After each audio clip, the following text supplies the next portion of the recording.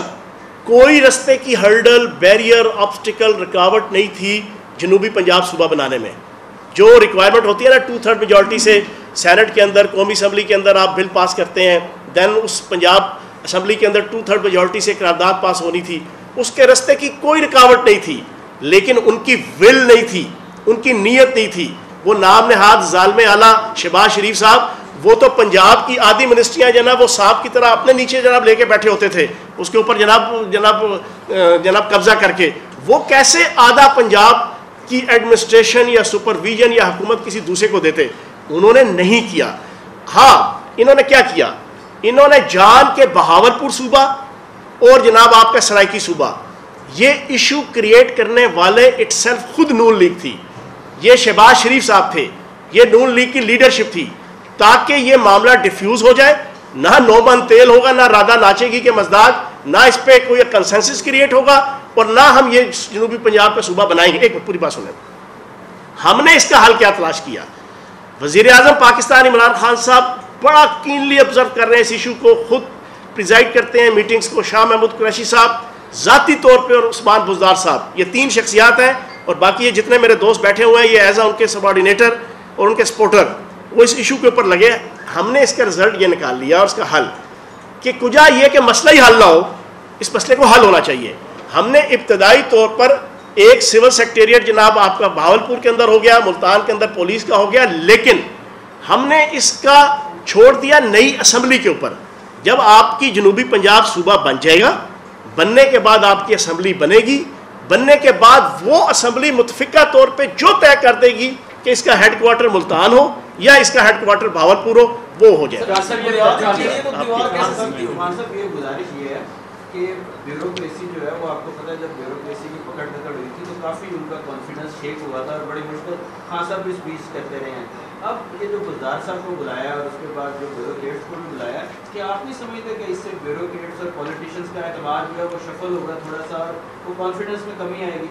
اچھا، میں ایک چیز آپ کو بڑا کلیئر بتا دوں، میں کل بھی میں نے یہ بات مختلف ٹی وی ٹاک شوز میں کہی،